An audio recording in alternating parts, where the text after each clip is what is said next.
Sveiki visi, su jumis sveikinasi gyva jaunuomenė ir šiandien mes susitikom pakalbėti tema apie vyrų ir moterų rolės, kaip jos keičiasi, ar jos manome yra geresnės ar blogesnės, kas pasikeitė, kaip pasikeitė. Ir galbūt norėtumėm pradėti nuo klausimo ir būtent kokius skirtumus pastebėjote, kaip, pavyzdžiui, įsivaizduojat, kas buvo mūsų tėvų, kokia buvo rolės šeimose arba visuomenėse ir kokie skirtumai yra su šiais laikais? Aš manau, kad akivaizdžiausias skirtumas, kuris matosi dabar ir anksčiau, tai tas gyvenimas, kurį gyvena jaunas žmogus, jisai toks yra iki šeimos sudarimo, tai dar mes taip pagyvenam kurį laiką. Labai retai, kas sudaro šeimas anksčiau.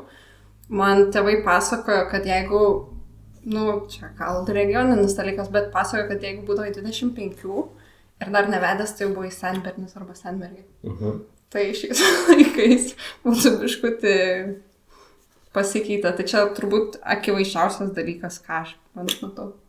O ką reiškia senbernis arba senmergė? Ką tais laikais reiškia? Kas nors žinot? Pavėlavai turbūt. Aš esu net girdėjęs iš kažkokio, iš žmogus, kad, reiškia, kuris gyveno sovietmečiu, kad netgi, man atrodo, buvo, negaliu 100%, bet buvo, reiškia, net mokytas, kažkoks senbernio mokytas. Jeigu tu, ta prasme, kaip sakė Rūta, 25 metų nesusiradai žmonos, tai pasakoja, kad, reiškia, jisai mokėjo net kažkokią tai, baudą ar kažką. Mokestis buvo tarybiniais laikais. Jeigu tu nesi apsiženijęs, ten tu turi kažką sumokėti. Čia buvo man atrodo pokariu, kad atstatyti populiacijai. Taip. Opa.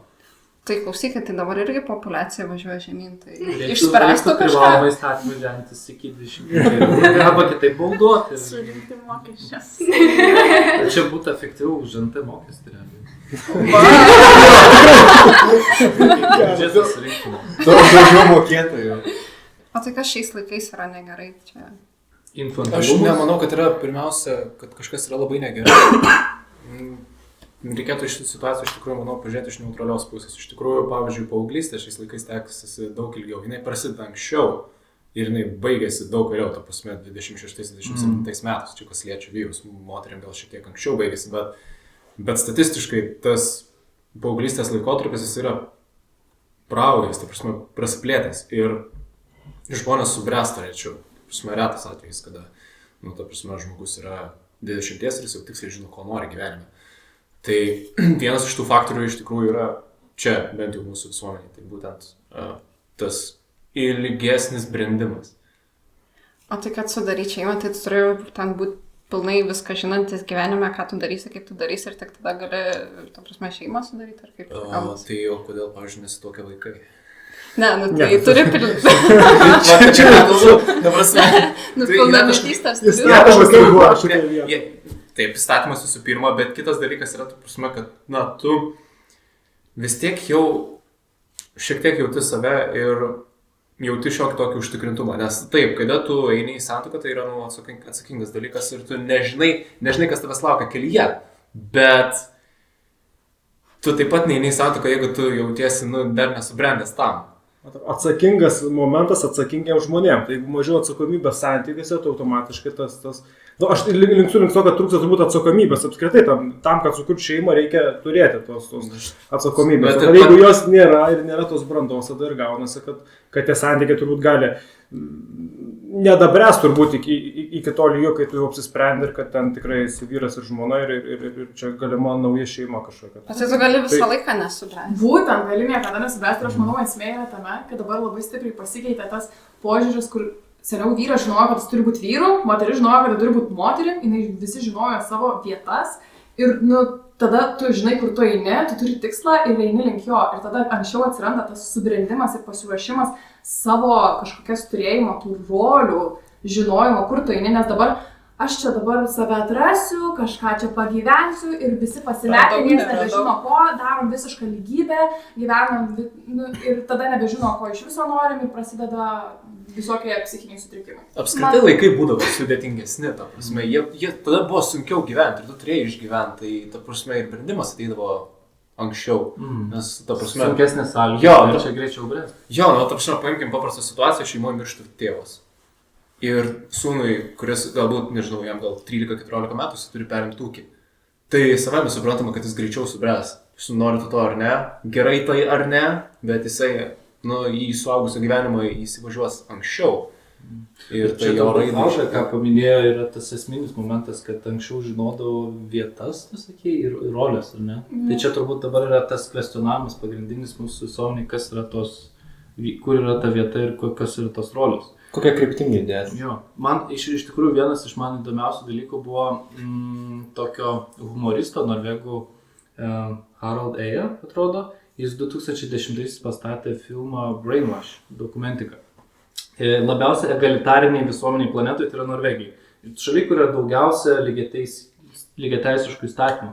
Ir ką jie labai įdomiai išsiaiškino, kad pastaraisiais dešimtmečiais, nepaisant visų programų, socialinių projektų, šalies gerovės ir panašiai, vis labiau tiek vyrai, tiek moteris grįžta prie tų profesijų, kurias, tarkim, 20 amžiaus vidury kvestionavo ir sakė, kad moteris turi užsiimti daugiau inžineriją, matematika, panašiai, mažiau socialinė švietiminė veikla, o pastaraisiais dešimtmečiais nepaisant šitos politikos, tiesiog žmonės grįžta, vis daugiau moterų renkasi tas vadinamas moteriškas profesijas, ar ne, ir vis daugiau vyrų koncentruojasi vyriškai. Ten buvo apie 70-uosius šioks toks proveržis, kai daugiau moterų rinkosi inžineriją, matematiką ir taip toliau. Dabar, nepaisant politikos, tas vėl grįžta atgal. Net ir Norvegijos visuomenė. Tai tas net, man atrodo, Norvegijos paradoksų vadinama yra įgaunama. Bet kokia profesija tau gali padėti gyventi oriai, laimingai ir išlaikyti ir šeimą ir vaikus, tada nebėra prasmės eiti profesijos, kurios uždirba daugiausiai pinigų, yra prasmė eiti profesijos, kurios tai labiausiai traukia ir visiškai tai, kad tu sakai. Ir kur tu jauties laimingas. Taip, visiškai. Žmonės pradėjo jaustis nelaimingi, kad juos specialiai kiša į tam tikras profesijas, kurie savęs nerealizuoja. Jo, ir va ten buvo paskui ta mintis, kad moteris daugiau tada pradėjo eiti į tas tradicinės, ten, tarkim, ligoninė, daugiausiai seselių yra moteris, daugiausiai tų visokiausių ten chirurgų buvo vyrai, žinai. Tie tradicinės moterų ir vyrų rolės kažkaip atgal tarytum. Tai jos aiškiai egzistuoja moteriški, vyriški dalykai. Nėra to vadinamo unisekso. Dar priklauso nuo regiono, nes, pavyzdžiui, paminėjot Skandinaviją. Tenai yra belekiek išsiskyrusių šeimų, kur vaikai auga su motinom. Ir labai yra, kaip logiška, kad darželiuose, pavyzdžiui, auklėtojai yra vyrai. Todėl, kad vaikai mato šeimoje tik tai motiną. Ir darželį kompensuoja auklėtojas. Nėra vyro modelio. Gerai, tarkim, merginos, jūs ten pastebėt kažkokių, nežinau, moteriškų, vyriškų rolių pas save aplinkoj, kad, tarkim, vaikinai kažko neapsiema, ten siunčia merginas dar kažką. Ar dabar, tu prasme, eina ant lygiųjų viskas? Pas Mildą darbę, tai man atrodo, vien moteris ar ne? Bet turbūt, tas feminizmas, aš taip sakyčiau, kad dabar daugelis moterų yra įtakojamos visuomenės, medijų turbūt, ir yra net tau pasąmoningai suponuojama, kad tu turi būti tokia feministė, tokia pati pasidaryti viską. Tam vyro nereikia, tam viską galiu pati, tam ir vaiką galiu pasidaryti pati ir tokie dalykai. Ir tas veda prie kažkokio liūdnos visuomenės, nes vaikai vien su mamom, tada reikia vyrų darželio auklėtojų. Vėl išsikraipo viskas. Ir čia buvo dar, atsimenu, man teko skaityti, nes kuomet yra klausimas apie tas rolės ir profesijas, ne? Tarkim, kodėl moteris sako, ir mes čia įvardinam moteriškos profesijos, vyrai su vyriškom profesijom, iš tikrųjų yra daugybė tyrimų, kurie rodo, kad tiesiog biologiškai mus labiau traukia tam tikros sritis. Tai yra vyrus ir moteris traukia atitinkami darbai.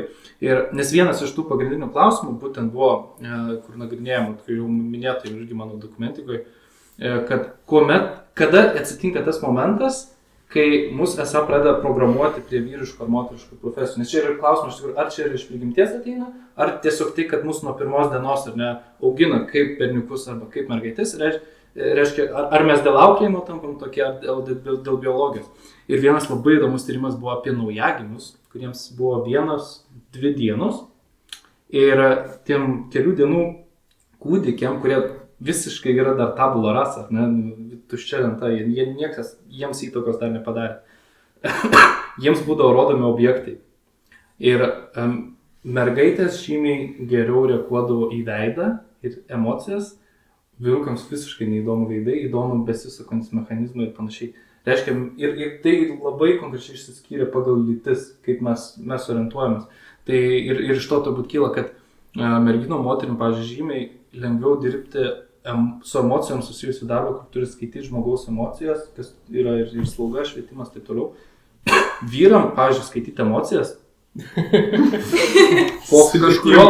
Sako, kad po kažkiek metų gyvendami su viena moterim, jie pradeda pastebėti. Tai klausykit, tai tada vaikinų paklausti, kokia ta moteris pagal jums turėtų būti dabartiniai, tarkim, situacijai, nes, vis tiek ir gal kas pasikeitė nuo anksčiau, tai moteris ir dirba, gal anksčiau dažniau namie būdavo, tai kaip jūs, tarkim, įsivaizduojat, ką moteris turėtų būti šiais laikais? Aš tai įsivaizduoju, kad jeigu tik galėčiau savo tai leisti, tai mano žmona, jeigu tokią turėsiu, jinai arba nedirbtų, arba dirbtų tik tai dėl to, kad nori, kad kažkur prasiblaškyti. Ne dėl to, kad yra kažkokia našta ant pečių, kad reikia šeimą išlaikyti. Bet iš esmės įsivaizduojame, kad moteris ir turėtų būti ta namų židinė saugotoja, kad prižiūrėtų vaikus, ir man yra labai apmaudu, kad dažnai medijos, dalis visuomenės, ta woke culture, tai nupiešia kaip kažkokia tai vergystė. Kad taip, vergystė ar kažkas tokio. Tai yra irgi svarbios atsakomybės, tik tai kiek kitokias negu vyra. Jo, čia galim papildyti, kad, tiesiog tokia mintis, kad, o tai kam geriau vergaut kabutėse. Ar darbe vergaut, ar šeimai skirti laiką ir puoselėt kažką tokio, toks negero, dvasingo. Aš iš dabartinės tos situacijos pastebėjau, kas man labai kerta, kad jaunos mamos eina į darbą, kad galėtų išmokėti vaikui darželį. Ta prasme, tu eini į darbą, atiduodi ten vaiką, kad galėtum uždirbti ir jį palikti darželį. Ta prasme, ar neturėtų būti, kad tu, tais jautriausiais vaiko metais pasilieki su to vaiku, tu neuždirbsi tiek pinigų, bet tu ir darželį neišleisi. Ar veiktų tokia sistema? Man logiškai atrodo, kad veikia, bet ar realybėj įmanoma šiais laikais tai? Valstybės prioritetas turėtų būti padėti kuo ilgiau po gimdymo moterims negrįžti į darbo rinką, bet ką mes matėm pastaraisiais metais, tai atvirkščiai buvo skatima dėl būtent darbo rinkos, dėl darbuotojų trūkumo Lietuvoje, kaip tik buvo skatima realiai per pusę, jeigu anksčiau buvo 2 metai, dabar praktiškai yra metai, nes tie 2 metai yra taip mažai finansuojami, kad tiesiog sako žmonės, aš negaliu būti 2 metus dekrete, nes aš turiu grįžti. Tai čia akivaizdus prioritetai. Ir apskritai vyrus dabar skatina eiti tėvystės atostogų. Ar norėtume? Eitum į tėvystės atostogų? Oi, tikrai ne. Atostogas nemokamas atostogos, hebra. Aš gal atostogas paimčiau, bet jų metu kažką kito veikti. Dirbčiau, ne? Taip. Tai dažniausiai būna išeina vienas į atostogas, arba vyras, arba moteris. Bet aš norėjau papildyti prieš tai tą temą, kuri buvo, kad čia turbūt gal, dabartinių mamų yra vėl savimonės reikalas. Nes, kaip tu sakė, vieniem atrodo logiška, kad aišku, kam vežti darželį ir galima visą tą laiką būti su savo mažu vaiku, kuriam gali, kuris jautriausias ir rimliausias tuo momentu yra. Bet čia gal net visuomenė sukuria tokius, tos ar feministinės tos idėjos, ar kažkokius tokius stereotipus, nes tai mamai galbūt tas buvimas su vaiku, čia reikia turbūt suvokti, suprasti, tai jinai galbūt nori dalyvauti toje visuomenėje, nori dirbti, nori daryti gal kažkiek tai karjerą ir ta prasme gaunas tarp tų dviejų dalykų. Jie nelabai suderinami. Tam tikrą prasme moteris, kad tu privalai daryti karjerą, ne? Bet čia tokia kaip yra investicija į ateitį, tu investuoji būdamas su vaiku, bet tau realiai ką kiša, kad tu investuoji turėdamas karjerą. Va taip, prioritetas. Jo, kaip visi tos investicijas skirtingai suprantate, investuoja bitkoiną, kiti neinvestuoja. Čia vėl atsisuka į visą tas, kad tas tradicinis moters vaidmuo, kuomet jinai namuose rūpinasi vaikais, yra nušviečiamas kaip didžiausias blogis. Ir dar kas man dažnai būna apmaudu, kad tą visą karjerą, kurią, tarkim, mes vyrai darom, ją nušviečia kaip kažkokį tai smagumą ar kažkas tokio.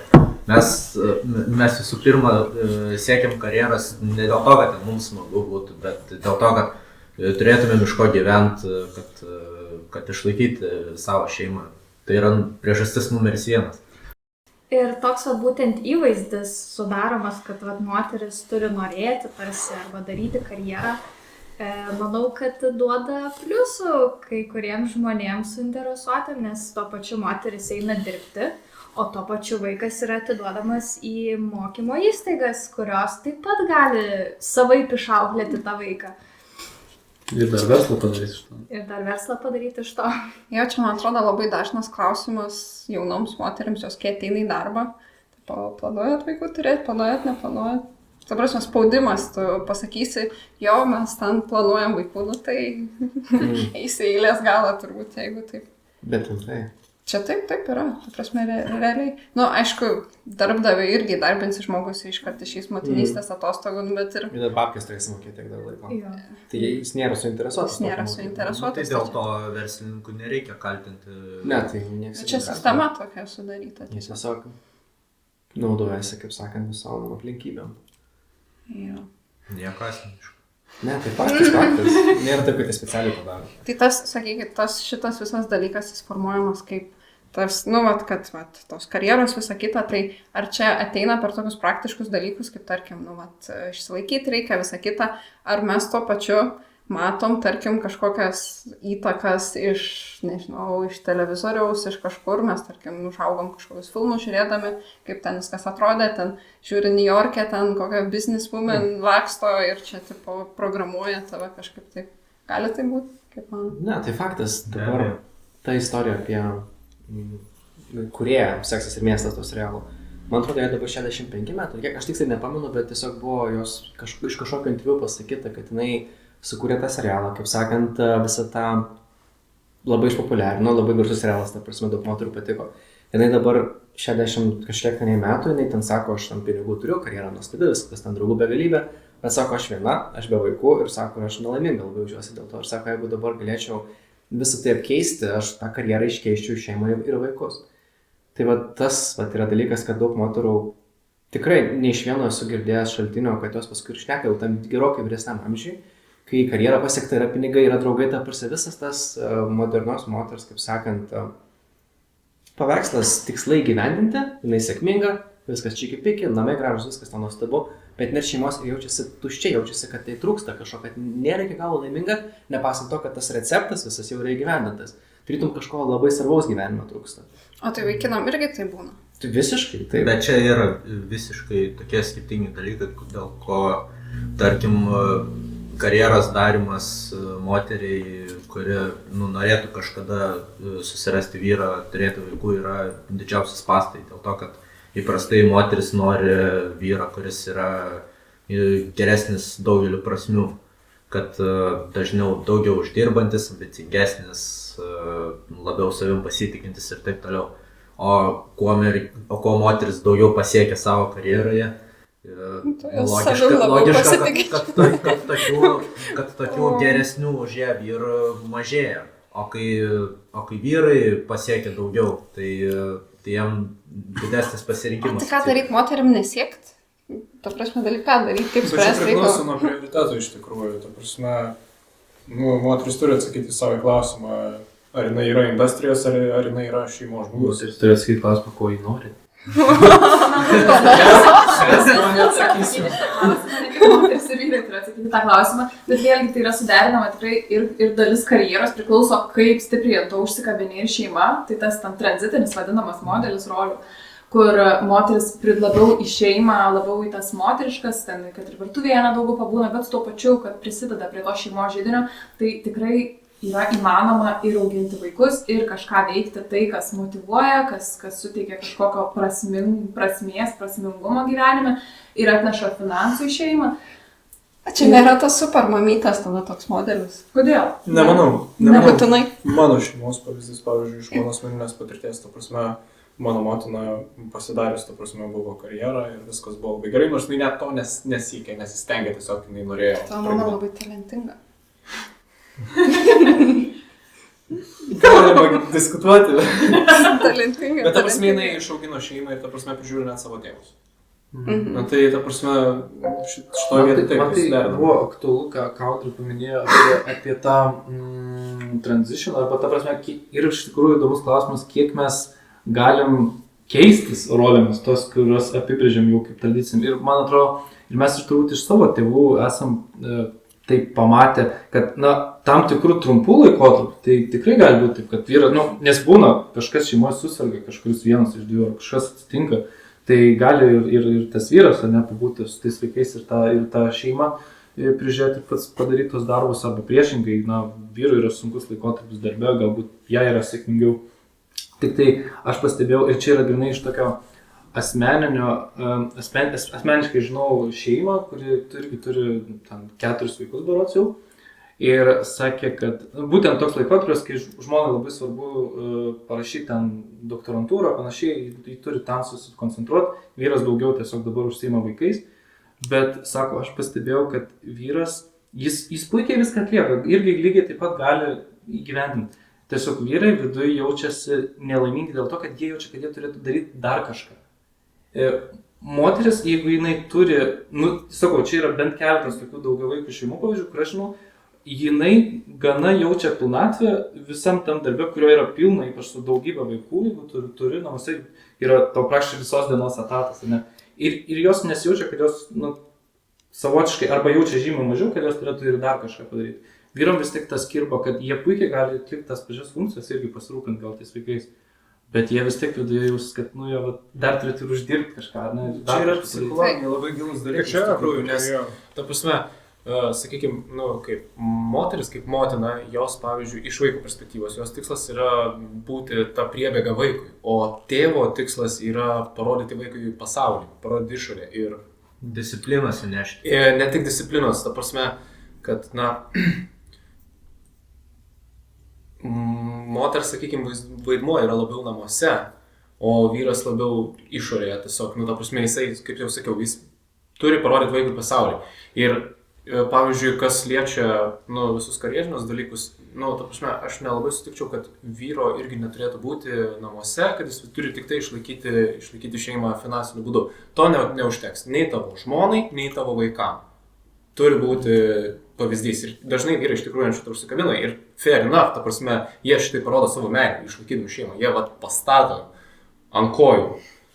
Visą namą pastato ir panašiai. Ta prasme, nebereikalo, mes turim tą posakį, kad 3 vyrų tikslai yra pasodinti medį ir užauginti sūnų ir pastatyti namą. Jo. Tai nebe priežasties, bet to nepakanka. Ta prasme, turi būti išlaikomas ryšys irgi. Jo, o tarkim, merginų paklausčiau, ar sėdėtumėt namie, nieko neveiktumėt, tipo, tik vaikus. Tai nieko neveiktumėt. Ne, ta prasme, karjeros atžvilgiu nieko neveiktumėt, sėdėtumėt dabar namie ir, kaip jūs jaučiatės dėl to? Aš tai manau, kad gal ir sėdėčiau. Labai priklauso nuo žmogus, su kuriuo esi iš tikrųjų. Tai čia šeimos modelis, nes tai kaip ir aptarinėjom, ir tokia kaip ir šeimos modelė, kažkokia tai tradicinė ir turbūt labiau nukrypusi nuo tradicinio. Nes čia tik tais 2 žmonių susitarimo reikalas, kaip ne, bet ir jausmas, kurią rolę atliks. Nes tipo, dabar yra tas formuojamas tas toks įvaizdis, kad jeigu moteris tik namie, tai jau ten yra užguita, žodžiu, sėdi namie, neturi karjeros, neturi... Ne visave. Kažkokia, o tai, Gal aš papildyčiau dar ką, pabaigčiau savo mintį.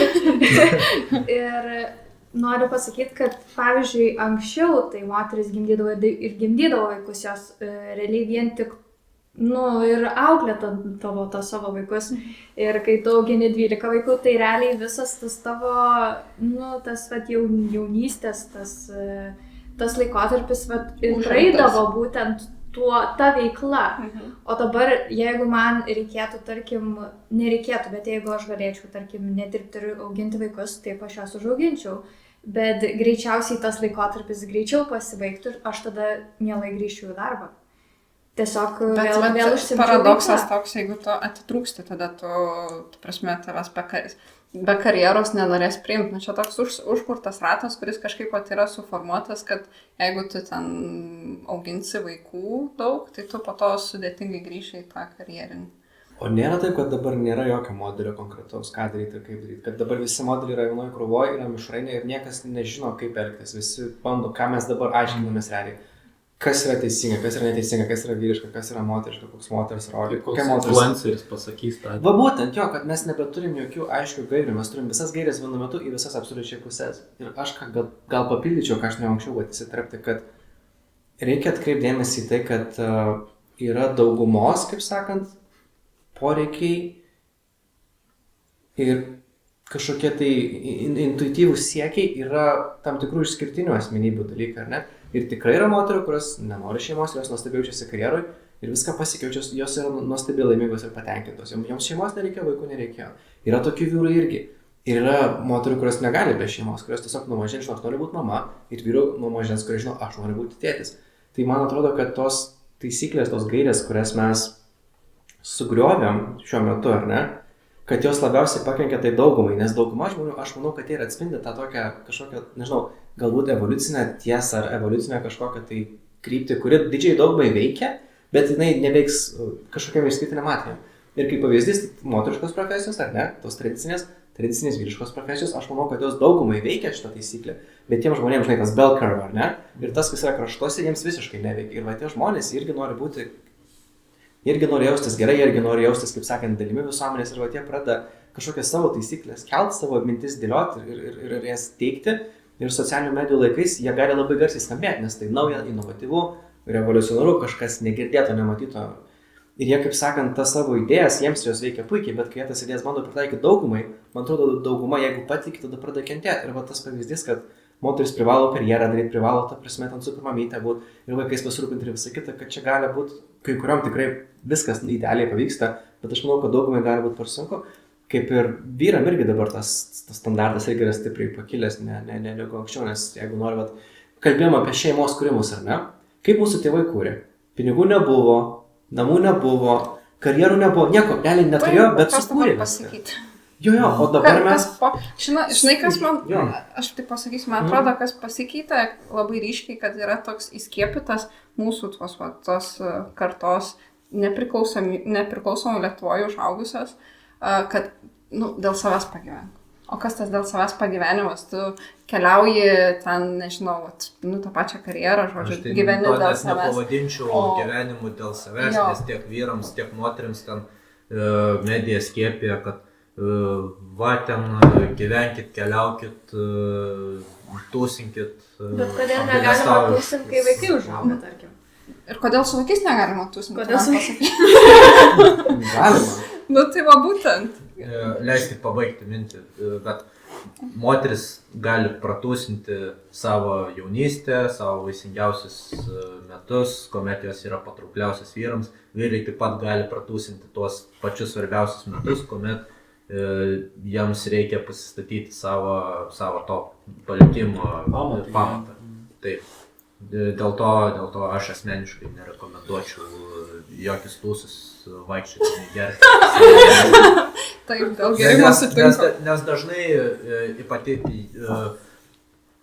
vyrai, kurie prašoka, prabaliavoja savo trečią dešimtį, po to yra negerbimi visuomenėje. Moteris, kurios vyrai kopasis ketvirtą dešimtį, jos trečią dešimtį prabaliavoja ir po to piktinasi, kodėl vyrai joms nenori įsipareigoti. Visokių atvejų yra. Ne, mes matome vis tiek pačioj pradžioje, kaip ir kalbėjau prieš kad prasidėtų tos moterų ir vyrų rolės kažkokioj šeimoje, tai reikia daryti iki tos šeimos. Tai man tas fundamentalus, kad šiai minutį sudėtinga apskritai daryti iki tų rolių, iki tų santykių, kad, reiškia, tiek vyrai, tiek moteris veikiami, ir visų tų socialinių medijų, ir, sakykim, kaip Vainius sakė, ten tų tūsų ir viso kito dainų iki to, kad apskritai, kad neišeina rasti to tokio sąlyčio taško, kad pradėti apskritai tą visą procesą, kaip pasakėm, kad mūsų tėvai, seneliai ėmė, kūrė tas šeimas, augino tuos vaikus ir viskas kažkaip natūraliai veikia. Tai gal mes neryžtingi tada, kame problema? Man kažkaip tokia mintis kilo, kad mes gyvenam tokioj, kaip sakant, tokiam laikotarpiu, kaip mes viską matom tarsi tobulą, ten visi tie Instagramai, Facebookai, viskas atrodo tobulą ir mes gal vis dėlto tada ieškom ir tobulo žmogaus, o šiaip nėra tobulo žmogaus. Visi turim kažką, kas... Šiaip kalbant apie sąlyčio taškus, žinai, ir kaip čia minėjo, tai kaip sakai, reikia pasiekti šeimą, ne, kad po to kalbėti apie rolės. Tai, bet šiais laikais mes turim tokią situacija, kad kartais nežinoma, yra 2 ar 702 lytis. Mes šiandien bent jau, aš taip supratau, nuo pat pokalbio pradžios padarėm tokį išvadą, nes visiems, kad bent jau lytis, bet tai mes jau galime žiūrėti sąlyčio tašką jau tam tokį, kuriuo atsiskirti diskusijai.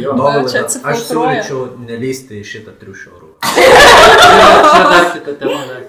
Aš tik tai dar vieną eretinę mintį man kilo ir aš pagalvojau, mes kai diskuojam būtent apie žmonos ir vyro iš esmės rolės, ar net tų 2 žmonių. Ir ar nėra taip istoriškai, kad iš tikrųjų mes čia diskutuojam apie situaciją, kuri maždaug nuo kokio 20 amžiaus vidurio labai ryškiai susiformavo. Aš ką turiu omeny, kad anksčiau iš tikrųjų šeimos buvo taip vadinamos tos branduolinės, kur tiesą sakant, netgi tą patį vaikų priežiūrą, ar ne, labai dažnai, pavyzdžiui, atliko seneliai funkciją, močiutės ir seneliai, nes iki kokio 20 amžiaus vidurio tiesiog sąlygos žmonių pragyvenimo buvo tokios sudėtingos, kad tiek tas vyras, tiek moteris, jie prašai ten kiaurą dieną dirbti turėdavo, kad jie turėtų iš ko pavalgyti. O jau tik tai ta situacija atsiranda, kur žmonės išsikelia į butus, kur jau branduolinės tos šeimos suira, kur vienose namuose gyvendavo ten seneliai, tėvai ir anūkai, vaikai. Tai kai jau mes tik tai turim tokią situaciją, kuomet susiskaldo ta branduolinė šeima, mes pradedam kalbėti, ar ne, kiek ir turi konkrečiai žmona ir kiek vyras.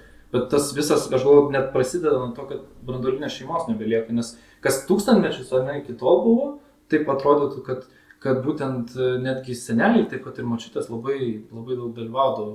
Ir jiem patiems tai yra labai sveika ir jie daug laimingesni ir netgi ilgiau išlaiko sveiką gyvenseną. Jie ilgai sveikatą išlaiko, jeigu jie gali rūpintis vaikais. Anūkais turiu omenyje. Ir anūkam yra labai sveika, jeigu šalia yra senelių ir močiučių ir ta prasme, jie gali viską pasirūpinti, nes ir mamos juk niekada nebuvo vienos kaip šiais laikais. Ta prasme, visą laiką buvo močiutės, visą laiką buvo parama, visą laiką buvo kažkokios draugės. Visą laiką dabar močiutės ir seneliai eina į darbą ir dirba lygiai taip pat seneliai. Nes, pavyzdžiui, kaip ta pati mama išmoks konkrečiai, kaip vaiką auginti, jeigu ne iš savo pačios mamos. Ir dar vienas momentas, kad dabar, kadangi nusikelia, tarkim, tas šeimos sukūrimas, ten vis toliau ir toliau, žmonės vis vėliau ir vėliau kuria, tai ir tie seneliai būna vis vyresni ir kiti net nesulaukia. Jau matėsi, kad kai kurie morališkai išsekinti jau nespėja palis pagal savo. Jo, nes, reikalauja sveikatos pripažinti. Aš noriu jums užduoti klausimą, gal truputį nukreipsime nuo temos, bet kadangi nekilnojamojo turto rinkos situacija yra labai kitokia, būstas yra brangus, sunku išsimokėti, galbūt tai gali būti viena iš priežasčių, kad gali tos branduolinės šeimos grįžti kartu. Arba, tiksliau, aš atvirkščiai pasakyčiau, dabartiniai išplanavimai, kaip stato statytojai ir kokios planus yra patvirtinama, kokie butai ir ne kaip yra planuojami, kad jie būtent yra iš anksto pritaikomi dažniausiai iš vis arba vieną asmenį žmogų, arba galbūt porai gyventi, bet jis tikrai nėra pritaiktas gyventi su būriu vaikų, ar jo labiau 3 kartų. Na, tokie projektai yra patvirtinami dėl to, kad žmonės tokius butus perka. Bet klausykit, ar norėtum gyventi su tėvais seneliais vienam name dabar, kaip tau pavyzdžiui būtų? Aš manau, kad visada būna trintis, tarp kartų. O kodėl ta trintis atsirado vėlesnėse kartuose? Ne, žiūrėk, iš tikrųjų, kodėl tu sakai vėlesnėse kartuose? Ta prasme, pažiūrėk, paim pačią seniausią knygą, kokią tau šauna į galvą. Biblija. Pradžios knygoje jau yra parašyta, kad šitas sūnus atsiskirs nuo savo tėvų ir nueis pas žmoną. Ta prasme, jau tada buvo suformuotas tam tikras požiūris, kad, nauja šeima atsiskiria nuo tėvų ir tam tikra prasme taip, ta prasme, pas mus susiformavo tarp mūsų seneliai, tikrai tuo užaugo, kad buvo 3 kartos ir kad visi vieni kitiems padėdavo ir visiems iš to būdavo naudos. Bet tame yra ir pavojus, nes gali taip atsitikti, kad ne vyras su žmona dėrėsis ir aiškinsis savo šeimoje, bet dėrėsis jų tėvai. Uošvienė. Iš to yra atėję ir anekdotai. Jo. Tai dabar, kaip susipažįsta merginos ir vaikinai šiais laikais, tėvai mūsų, tai turbūt diskotekose būdavo susipažino, mano tėvai diskotekoje susipažino. Kaimo šokiai. Buvo šokiai, buvo kaimo šokiai, buvo miesto šokiai. Jo, Gerai o buvo. kaip jūs susipažįstat, programėlės, ką žinot, ką patyrėt? Daugiausiai tai apskritai jau visuomeniai daugėja tų atvejų, kuomet per pažinčių programėlės susipažįsta. Tinderis. Tinderis yra Bumble, yra Facebook dating. Tas pats draugas LT yra. Vis dar egzistuoja. Viena iš tų platformų. Bus reklamos. Galėsim iškirpti. Apie mano asmeninę situaciją galiu, tarkim, paminėti tai, kad įmonėje, kurioje aš dirbu, yra draudžiama taip vieni kitus kalbinti iš romantiškos pusės. Wow. Dėl to... Man išmestų.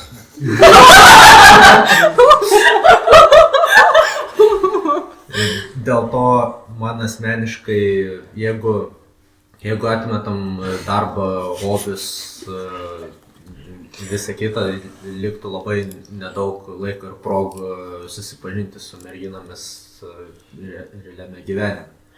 Tai dėl to programėlės gali tokiais atvejais kažkiek pagerinti. Palaiko tas programėlė, kaip jau, man tai ten visiška mėsmalė atrodo žmonių, tai ten visiškai tušti pokalbiai, ten greit, aišku, negali sakyti, žinom, sėkmingų, ta prasme, variantų, bet mano taip pat ir ten tuščias reikalas. Kiek procentų yra sėkmingi?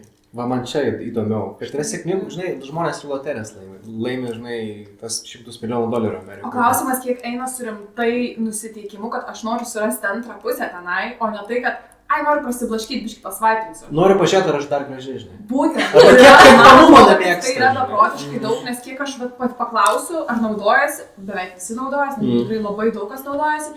Ir sakau, o tai kaip sekas, kaip ten bendravęs? Nežinau, aš sakau, su manim sumešina ten labai daug vaikinų, bet aš neatrašinėjau niekam. Tai kodėl tada tenai būti ir šito tikrai nesigaus didelis procentas, nes ten yra tikrai didžiulis kiekis to tipo žmonių. Aš žinau, kad...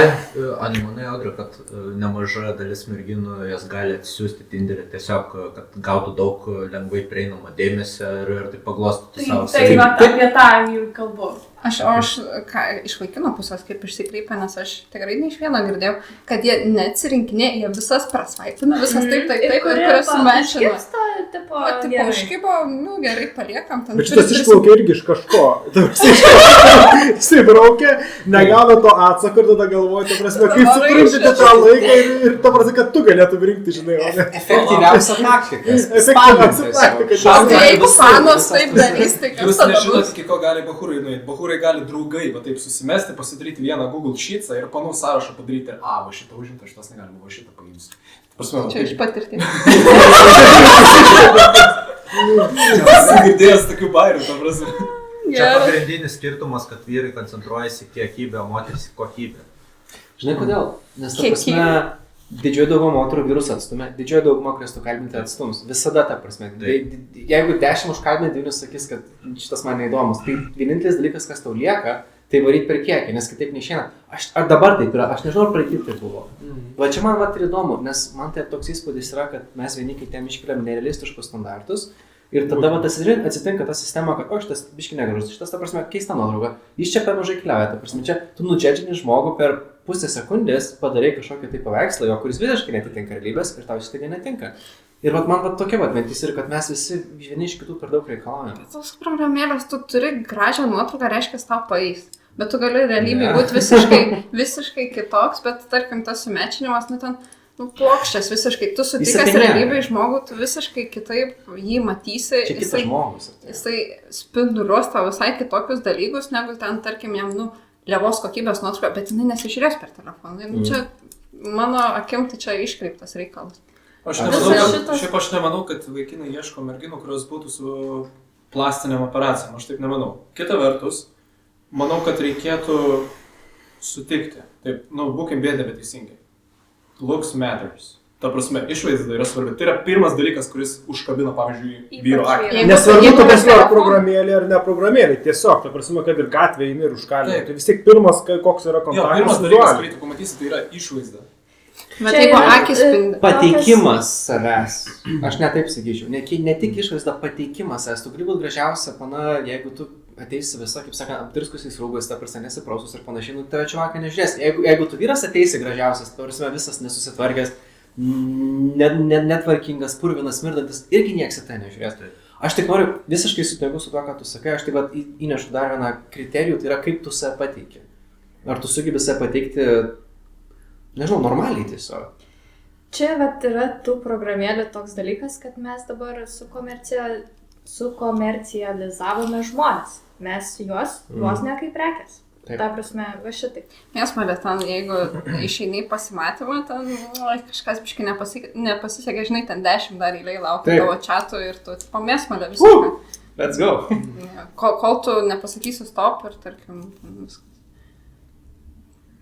Bet čia vėl priklauso nuo to požiūrio. Dabar, jeigu žmogus ateina su ta intencija, kaip Audra atrodo sakė, intencija tokia, kad tu tikrai ieškai tos antros pusės, tai tu gali užmegzti tos santykius. Ta prasme, kiek tu žiūrėsi tą ir kiek skirsi laiko tam kito žmogaus pažinimui, kad ir iš to pačio profilio, žinai, tu gali atpažinti žmogų, kuris tam daugiau turbūt nori, irgi turi panašius siekius kaip tu ir kuris mažiau. Ten būna aprašymai, gali užsirašyti. Tai kažkas rašo, kažkas nerašo. Skaito moterų aprašymą. Skaito, žinau, kažkaip skaito. Dabar visi simečina. Ir čia, žinai, tie socialiniai tinklai ir programėlės padaro tą tokią beribio pasirinkimo įspūdį, kad jeigu kažką yra vis tiek visa jūra ir visa begalybė rinkos. Mūsų tėvų kartu, kadangi jie neturėjo tokių technologinių galimybių, vis tiek būdavo kažkaip, tam tikrą prasme pribota tam mieste, ar tam kaime, ar kažkoks kiekis žmonių. Antanas ir Marija. Ir iš jų bandai, su kažkuo bandai, ten kažkas gal biškį, ar nepatiko iš pirmo karto, ar ką, bet tu vis tiek su to žmogum bandai. Jo, ir tu kažkaip taip ir užmesgi tą ryšį, nes tobulų nėra. Nes man tai atrodo, kad tos mano bent jau tokia interpretacija, tų sėkmės istorijų, ten Tinderiuose ir panašiai, kai kaip tu sakė, du normalūs žmonės susitinka, kurie turi tą pačią norą užmegzti santykius. Ir kokia tikimybė, kad du tokie žmonės susitiks? Kai 1000 nori pasimaivėti, kitas 1000 nori, ta prasme, tiesiog svapina, net nežiūrėdami, kas bus, tas bus. Tai kai ta tikimybė susitinka, žinai, vos nelikimo dovana kažkokia. Kas loteriją laimė, man tai taip atrodo. Tai ką daryti? Kaip susitikti? Yra, žinau, tarp kitko, tu ten paminėjai tos Tinderis, draugas, suradęs, prasme, pažinčių programėlę, tarp kitko, dabar krikščioniškų tipo vertybių jaunų žmonių programą. Kažkas panašaus kaip Tinderis, tik jis ten kažkaip šiek tiek kitai veikia, bet iš principų yra alternatyvų tiem visiems dalykam. Čia tarp kitko. Jo, tai. Yra vienas ir... Čia viena kaip... Išeitis gaunasi, tipo... Tai gali ir per hobius ir yra tos programėlės, jos labai yra tų pasiskirstamų, kur gali per tam tikras veiklas ir kaip ir per krikščionybę, taip ir per visus. Bet tu gali ir lygiai tas pats, tai einam, veikiam, darom gyvai, gyvenam gyvenimą ir surandam tos žmonės, kurie mus traukia, kurie mums patinka ir neapsimetam, kad mums reikia ten to labai kompiuterį ar ten telefoną prasvaipinti ir kad mums reikia to dirbtinio dėmesio. Tai smegenis truputėlį. Einam ten, kur renkasi tokie kaip aš. Taip. Žinot, kol nepabėgo tema, žinot, dabar Tinderį gali pasižymėti skiepytas ar neskėpytas. Jo, labai geras, mačiau, patikti. Ai. Bet šiaip aš pagalvoju, kad tam tikrą prasme, žiūrėk, socialiniai tinklai, jie kaip tik palengvintų surasti tinkamą žmogų, jeigu mes teisingai algoritmus veiktume. Pavyzdžiui, jeigu, tarkim, visi, nežinau, šeimų santykių patarėjai, tai turiu vis tiek ten sakytų, kad jūs turite surasti kažkokį, ne tik galbūt hobus, bet kažkokias bendras idėjas, ant kurio tu sudėjai pamatą, nes tai žymiai ilgalaikiškiau, negu ten patiko, nepatiko, ne? Tai socialinius tinklus tu kaip tik tiesą sakant dažnai gali atrasti žmonės, tik tai reikia tau paieškoti tos socialinius tinklus, pažiūrėjau, ar ne, kuo tas žmogus konkrečiai domisi, arba kokios jo galbūt pažiūros į kažką, ten irgi atsiskleidžia. Ir tu irgi netgi dar lengviau gali surasti žmonės, kurie panašiai mąsto ir ant to panašaus mąsto tu pastatyti ir kažkokį ryšį gali. Tam tikrą prasme netgi lengviau socialiniai tinklai mums tai padaro, bet tik kad mes juos naudojam, tik kaip swipinimu ir panašiai ir visai kitus dalykus kreipiam dėmesį. Algoritmas, kaip sakant, laimi. Prieš mūsų sąmoningumą. Gal ne. Man atrodo, daugumai tai atsitinka. Kažkaip. Bet tam pačiam Tinderį patys vyrai, jie dažniau galėtų skirti tikrai dėmesį geresnėms nuotraukoms.